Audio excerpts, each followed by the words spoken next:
Assalamualaikum warahmatullahi wabarakatuh. Waalaikumsalam Kami pun wabarakatuh. Ya pun. jumpa lagi bersama Bistrong Channel, channelnya isu populer. Baik, pada kesempatan kali ini kita telah kedatangan seorang narasumber yang luar biasa, kehormatan bagi Bistrong Channel, Kepala Dinas Pendidikan dan Kebudayaan Provinsi Lampung, Bapak Sulfakar. Apa kabar, sehat Pak Sulfakar? Alhamdulillah sehat. Alhamdulillah sehat. Baik, Pak Kadis, di beberapa waktu lalu Provinsi Lampung dan secara nasional kita baru saja selesai penerimaan peserta didik baru untuk SMA, SMK. Kita melihat di berbagai media, baik televisi, surat kabar, media online, lumayan ramai Pak Kadis. Lumayan. Lumayan ramai. Luar biasa. Termasuk di Lampung saya beberapa informasi saya baca, saya ikuti di berbagai media. Ternyata dinamikanya luar biasa PPDB ini. Boleh komentar di awal Pak Kadis? Sebetulnya ini yang paling mendapat sorotan ini sistem zonasi. Sebetulnya semangat atau tujuan utama sistem zonasi ini apa Pak Kadis? Oke. Perlu saya sampaikan bahwa penerimaan peserta didik baru seperti sistem yang kita lakukan saat Ya. ini itu kita mulai sejak tahun 2022. 2022. Oke. Karena dengan adanya tindak Berarti lanjut sudah tahun ketiga nih ya tahun ini ya. Oke. tindak lanjut dari keputusan Menteri Mendikbud Menbud. Artinya ini saat itu. nasional, Nasional. secara nasional ya. Oke. Nasional.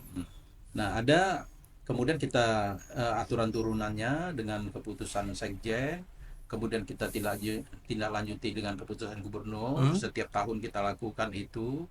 Kemudian dengan keputusan Kepala Dinas Pendidikan sebagai Juknisnya. Juknisnya. Oke. Dari penerimaan ini ada 4 jalur. Pertama jalur zonasi, kemudian afirmasi, perpindahan orang tua, Oke. kemudian perpindahan orang tua, kemudian Prestasi. prestasi. Oke. Nah, kita ketahui bahwa zonasi ini yang menjadi persoalan.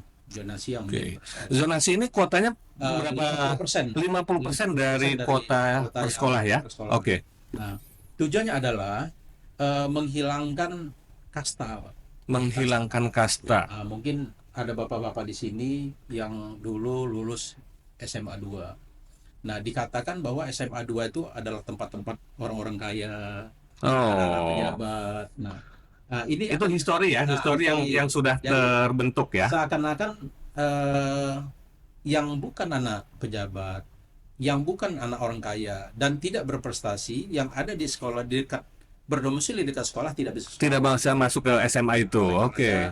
Pemerintah mengambil langkah-langkah untuk menyamakan persepsi bahwa saat ini tidak ada sekolah unggulan, diiringi dengan semangat pemerintah, baik pemerintah pusat maupun pemerintah daerah untuk membangun sarana prasarana sekolah supaya ada kesetaraan antara sekolah yang satu dengan yang lain.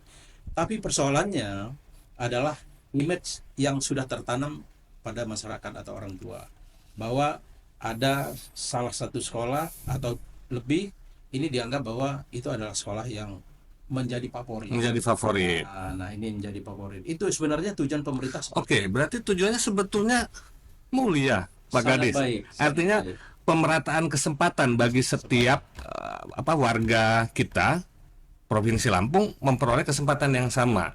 Ketika saya misalnya saya tinggal di dekat sekolah tertentu yang tadi katanya favorit, itu saya mestinya punya kesempatan walaupun saya bukan orang kaya, saya bukan anak pejabat, tapi dengan sistem zonasi saya punya kesempatan untuk bersekolah di situ. Betul. Gitu ya Pak Kadis ya? Betul. Tetapi di samping zonasi, kita juga memberikan kesempatan kepada anak-anak yang ada di lingkungan sekolah itu yang punya prestasi. Oke, yang jalur prestasi tadi ya? Baik akademis maupun non akademis. Nah, kita beri kesempatan. Kemudian juga afirmasi ini dari anak yang tidak mampu secara ekonomis keluarganya, kemudian disabilitas. Nah, kemudian kita juga ada jalur perpindahan orang tua. Nah, anak-anak yang ikut orang tuanya pindah, yang surat keputusannya tidak lebih dari 1 tahun dari pendaftaran, maka bisa di Bisa lewat jalur yang itu ya. jalur itu. Oke, oke, Pak Kadis tadi menyampaikan ada beberapa kecamatan tadi sampaikan yang tidak ada sekolah di situ karena berbagai keterbatasan, mau bangun sekolah baru lahannya nggak ada, atau mungkin dari sisi dana juga belum mencukupi.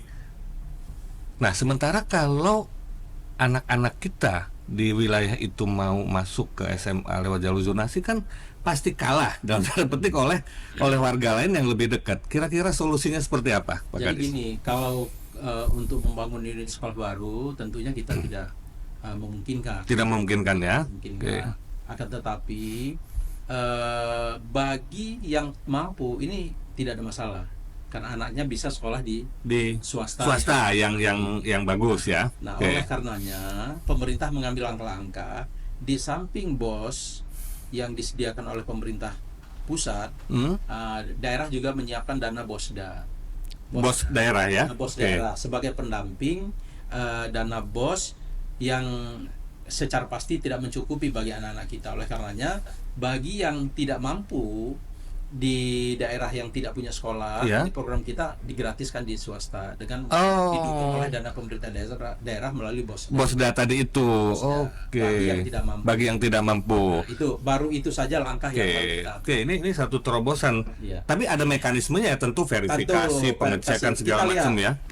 Jadi tim dari sekolah melihat ke rumah yang bersangkutan. Oh, on the spot ke rumah ya. Ya, Oke. ada tim. Karena jadi tidak boleh dia mengaku miskin, tapi sesungguhnya dia kaya. Dia kaya, dia mampunya ya. Harus Mengambil hak orang lain ya. Iya. Oke, ini keren nih Pak Kadis. Pak Kadis, saya juga dengar-dengar info ini ada satu terobosan yang dilakukan oleh Pak Kadis. Pendidikan anti korupsi. Ini kita tahu menjadi salah satu penyakit akut di negara kita. Menurut Pak Kadis, ini kan ada satu pelajaran khusus yang diberikan untuk siswa didik di SMA atau SMK, satu mata pelajaran mengenai anti korupsi. Bisa cerita Pak Kadis? Perlu kami sampaikan bahwa pendidikan anti korupsi ini dimulai oleh KPK pada tahun 2019. 2019. Tetapi hanya insersi. Insersi itu adalah digabungkan dengan beberapa mata pelajaran. Oh, dia disisipkan disisipkan jadi di beberapa mata pelajaran pada sekolah masing-masing. Oke. Tetapi untuk bagi Provinsi Lampung ini kita melakukan suatu terobosan bahwa karena ini penting bagi kita lihat bahwa pengatasan korupsi ini dengan sanksi hukum, dengan penyuluhan. Nah, ini masih belum memuaskan. Masih belum maksimal ya hasilnya ya. Oke. Sanksi hukum juga belum maksimal. Oleh karenanya kita berpikir bahwa penanaman dari sejak dini terhadap anak-anak bangsa ini yang harus kita lakukan. Oleh karenanya Lampung mengambil langkah bahwa pendidikan anti korupsi ini bukan hanya inserti tapi menjadikan mata pelajaran muatan lokal wajib. Muatan lokal wajib Karena dia di Provinsi Lampung. Di Provinsi Lampung karena belum menjadi mata pelajaran secara nasional. Oh, jadi Belum nasional belum? Baru Lampung duluan nih. Masih Lampung mata pelajaran muatan lokal wajib. Nah, itulah yang mendorong saya sehingga saya juga agak cepat menyelesaikan S3-nya karena disertasi saya tentang pendidikan anti korupsi dan kepentingan saya. Jadi tidak terlalu sulit bagi saya untuk menyusun itu, sehingga dengan novelty dari disertasi yang saya susun itu saya membuat suatu kurikulumnya yang menjadi pegangan guru. Kurikulum di sekolahnya tentang mata pelajaran korupsi itu sudah kita susun. Okay. Kita susun untuk menjadi pegangan guru untuk melakukan proses pembelajaran di sekolah. Dan ini alhamdulillah kita sudah terjadwal tanggal 29 Juli yang akan datang kita diberi kesempatan ekspos oleh Direktorat Pendidikan Masyarakat di KPK. Karena insya Allah kita mengajukan bahwa kurikulum yang kita susun ini bersama Dinas Pendidikan, kemudian akademisi, tim ahli kita berdasarkan sudah mengikuti kurikulum Merdeka saat ini, maka ini kita harapkan menjadi role model bagi daerah lain ya, Indonesia. Sejak tahun berapa Pak Kadis mata pelajaran ini? Kita semenjak 2020 kita ajarkan, 2021 sudah masuk dalam mata pelajaran ujian sekolah. 2021 masuk sebagai mata uji ya di ujian sekolah. 2021 sudah ujian sekolah. Dan tidak karena sekarang ini raport kita raport, jadi kami buatkan raport tersendiri secara manual untuk penilaian ini.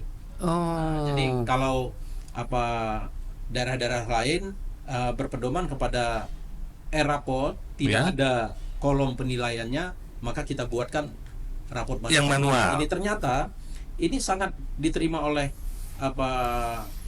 KPK, ini sangat bagus, sehingga saya sudah 3 kali menjadi narasumber nasional. Wah, alhamdulillah, keren.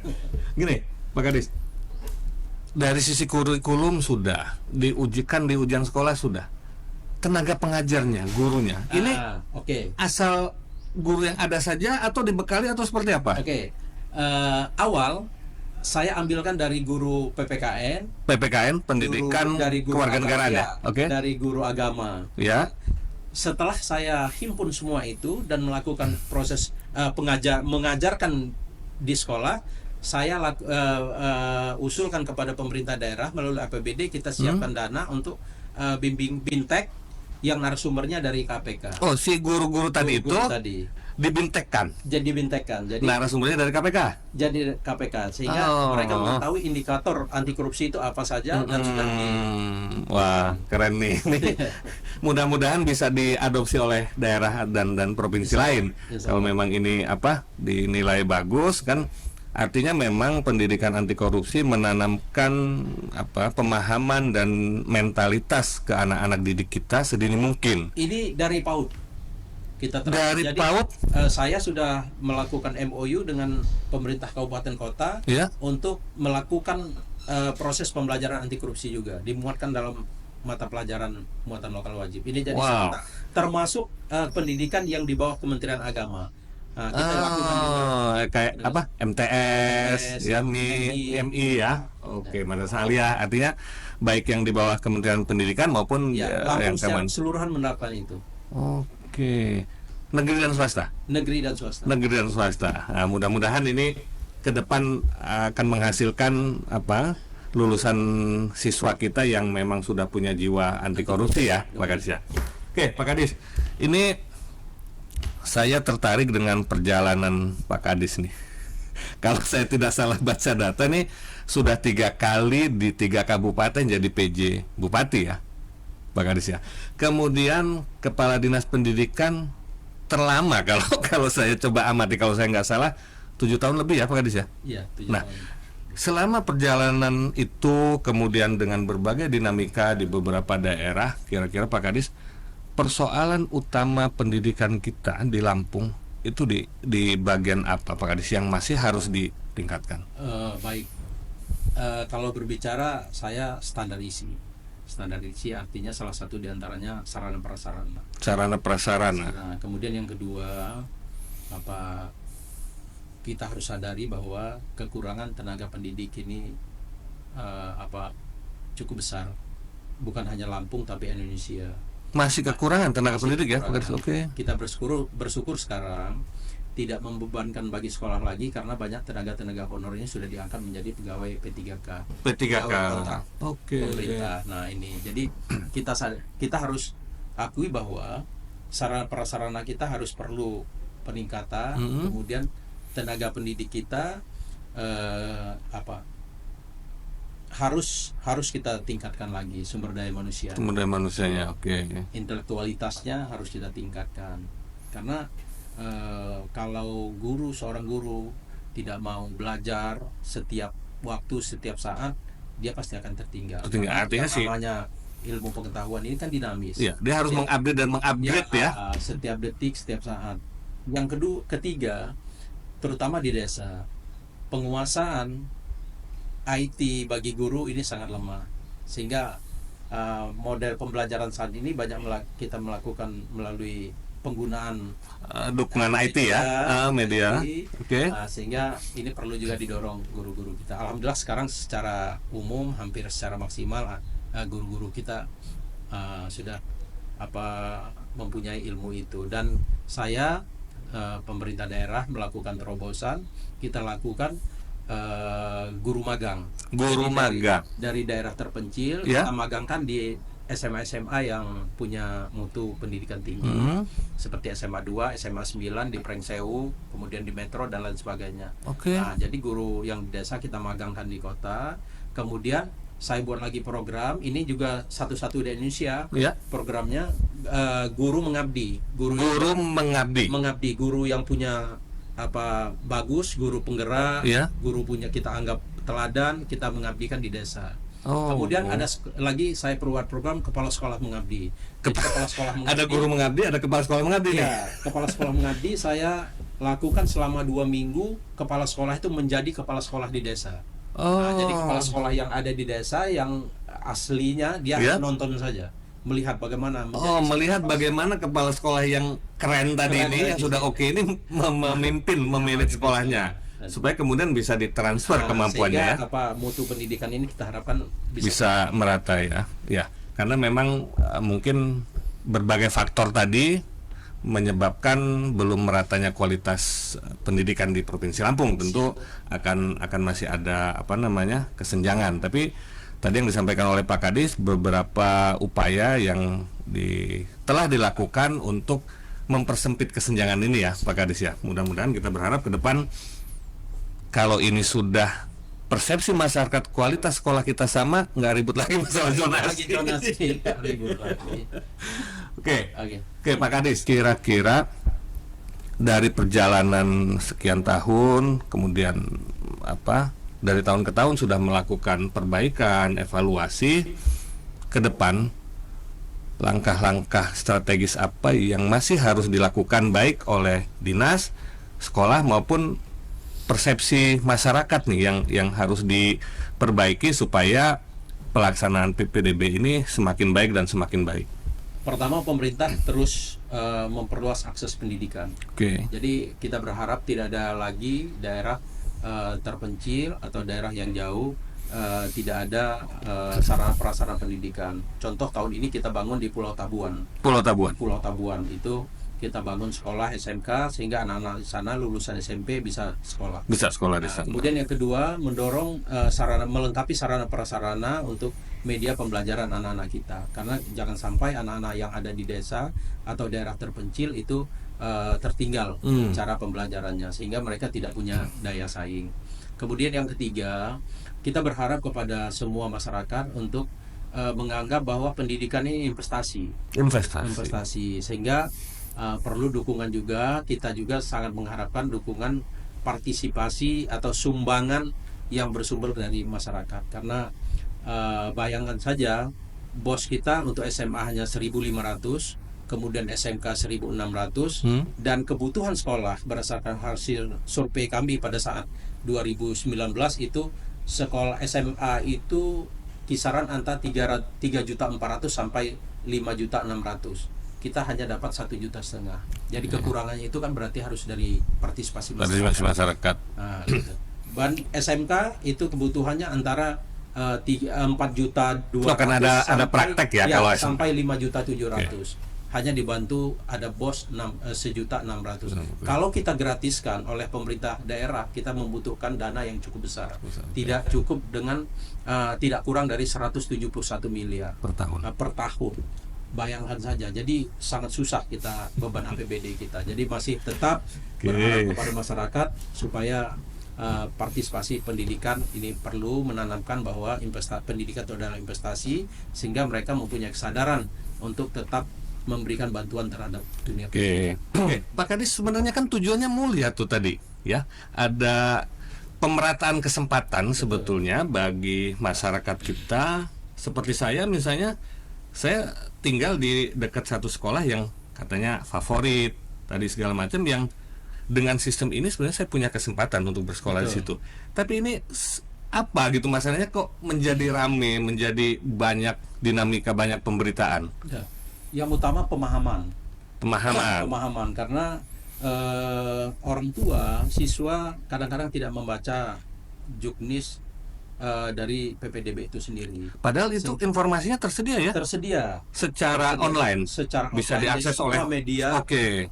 Kita lakukan. Nah, sehingga mereka tidak membaca bahwa jalur zonasi itu hanya 50%. 50%. Dan dicari yang terdekat. Nah, dicari yang terdekat jaraknya. Jadi artinya karena kuota kita terbatas, itu tidak semua yang mendaftar diterima. Nah, oleh karenanya disinilah orang tua yang belum memahami tidak bisa menerima itu. Kemudian yang kedua, banyak orang tua mencari cara-cara pintas. Misalnya, Mencari cara-cara pintas. Oke. pemalsuan dokumen. Oh. Ini banyak yang terjadi. Ini pemalsuan dokumen.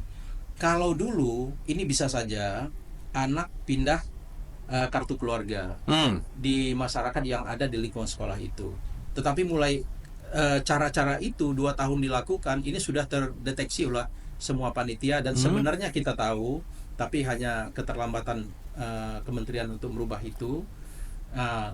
Tahun ini pindah siswa itu, pindah alamat kakak tapi itu. semua isi kakak itu harus pindah. Oh, jadi misalnya saya, kemudian ayah saya, ibu saya beserta 2 adik saya nih di kakak Harus pindah lama semua. harus pindah semua, Harus yang pindah baru. semua. Oh, oke. Nah, jadi tidak bisa Dan ada minimal kapan pindahnya? 1 tahun 1 tahun sebelum pendaftaran PPDB. pendaftaran Oh. Nah, oke. jadi sekarang lebih sulit lagi dan ini membawa dampak yang sangat positif. Kalau dulu di seputaran beberapa sekolah yang dianggap favorit, ini hampir banyak sekali yang numpang di masyarakat. Numpang Alamat tadi itu ya. Kalau di SMA 2 itu kalau kita mungkin hitung penyebaran populasi penduduknya mungkin sampai halaman sekolahnya sudah ada yang menempat tinggal. Jadi saking padatnya penduduk di situ. Ini menarik nih Pak Kadis. Kita diskusikan dengan Iya. kementerian sehingga harus pindah semua. Jadi ini sulit sekali untuk dilakukan. Oke, artinya ini kan sudah tahun ke-3 ya, sudah ada upaya-upaya untuk melakukan perbaikan dari tahun-tahun sebelumnya. Iya. Termasuk pindah alamat itu harus 1 KK, pindah semua paling tidak 1 tahun sebelum pendaftaran harus sudah pindah. Nah, tapi gini Pak Kadis, saya pernah membaca di salah satu media, kan misalnya pendaftaran jalur donasi SMAA kuotanya 100 untuk jalur donasi. Di hari pertama sudah ada 30 pendaftar dari daya tampung 100. Di hari kedua menurut salah satu orang tua pendaftar itu daya tampungnya menurun. Jadi sudah ada 50 pendaftar dari 95. Gimana? Pak Kadis? Jadi sekali lagi karena ketidakpahaman. Kalau yang namanya kuota itu tidak bisa bertambah. Harusnya tidak Karena bisa dengan berubah ya. keputusan. Kuota kan Karena sudah ditetapkan di awal ya Pak Kadis ya. Karena dengan keputusan dan ini tidak bisa dimanipulasi karena kita online. Kita melalui jaringan bersama Telkom. Jadi siapapun orang bisa melihat. Bisa melihat ya. Hanya ketidakpahaman orang tua. Kalau misalnya anaknya hari pertama dia daftar, anaknya nomor 1, dikarenakan jaraknya 1.200 meter misalnya. Oke. Hari ini ada pendaftar 5, jaraknya 900, 800. Ternyata anak yang tadi nomor 1 maka turun. Dia akan turun secara otomatis by system ya. Otomatis by system. Oke. Nah, itu yang orang tua tidak paham. Nah, terkadang bukan tidak paham, tetapi tidak mau memahami persoalan. Karena kan ada beda ini. Tidak paham dengan tidak mau paham agak beda nih. Budaya kita masih ada coba-coba untuk melakukan jalan-jalan pintas sehingga bagaimana anaknya. Nah, alhamdulillah dengan sistem zona ini, sistem afirmasi, sistem prestasi, ini yang perpindahan orang tua ini sudah lebih tertib dan secara umum bisa merata. Bisa merata ya. Selain itu, dengan adanya sistem sekarang ini, swasta itu bisa mendapat murid. Kalau dulu waktu sistem billing yang diterapkan oleh pemerintah Kota Bandar Lampung, swasta itu kolaps semua. Nggak kebagian Tidak siswa. kebagian, karena ditumpuk ada sampai 60 satu kelas. Kalau sekarang dibatasi. Penentuan kota itu siapa Pak? Yang menentukan? Kota kita, sekolah daya tampung berdasarkan maksimal 34 per kelas. per kelas. Oke, artinya tadi kembali ke yang tadi, sebetulnya kalau daya tampung tuh nggak akan berubah ya, karena di Tidak awal berubah. sudah dihitung, dengan sudah keputusan. ditetapkan. Sedang Oke, keputusan. Hanya persoalannya pemahaman saja. Persoalannya di pemahaman. Pemahaman. Baik, Pak Kadis, ini berarti kalau dengan sistem seperti itu, satu SMA dengan SMA yang lain, jarak terjauh yang bisa diterima melalui jalur zonasi belum tentu sama ya. Belum tentu sama. Misalnya di SMA A terjauh 1.200 meter, di SMA yang kedua bisa jadi sampai 2.000 meter diterima, tergantung pendaftar yang ke SMA itu ya. Ya. Oh. Tapi di kota tidak ada. Tidak ada. Tidak ada. Terjauh berapa, Pak Kadis? Saya lupa terjauh, tapi itu rata-rata di bawah 1 kilo. Di bawah 1 kilo, di bawah 1.000 meter. Di bawah Oke. 1.000 meter. Penentuan 1.000 meter Ah. itu dari titik di sekolahnya titik mana? Kan kalau sekolah misalnya seluas 1.000 meter gitu, titik mana Pak Kadis? Terus ke Jadi- ininya? Yang menarik titik itu anak itu sendiri. Karena kita melalui sistem, Heeh. jadi anak itu sendiri ketika sudah cocok benar dengan apa webnya atau mapnya, melalui Google ini ya? Google Map ya? Google Map, maka anak itu bisa mengklik. Oh. Jadi dia sendiri menentukan. Nah, inilah kadang-kadang emosional, buru-buru, kadang-kadang anak-anak itu sendiri. Tapi itu kita tidak menutup karena kita ada call center tentang pengaduan, Ya, baik di tingkat satuan pendidikan atau sekolah maupun di dinas pendidikan. Dinas Pendidikan. Kita bisa ukur manual. Oh, Banyak persoalan, banyak tetap difasilitasi kita untuk fasilitas. Oh, oke, Kalau artinya kan keberatan tetap kita fasilitasi. karena by system Google Map bisa jadi nih, saya pakai HP ini ketika ternyata ada gangguan sinyal, saya klik ternyata masih jauh nih 50 Ya. meter sebelum titik rumah saya, mungkin kan terjadi Ya. seperti itu. Tapi difasilitasi ya oleh tetap dinas kita untuk bisa tetap. diukur Dan manual. kita tetap melibatkan aparatur keamanan pihak Oh. kepolisian untuk menyaksikan itu, Untuk menyaksikan pengukuran Menyaksikan. secara manual tadi itu. menyaksikan itu. Oke. Pak Kadis, ini jalur zonasi 50%, kemudian 50% terbagi untuk 3 jalur yang lain Tiga tadi jalur. ya. Afirmasi, kemudian perpindahan orang tua dan prestasi. Prestasi.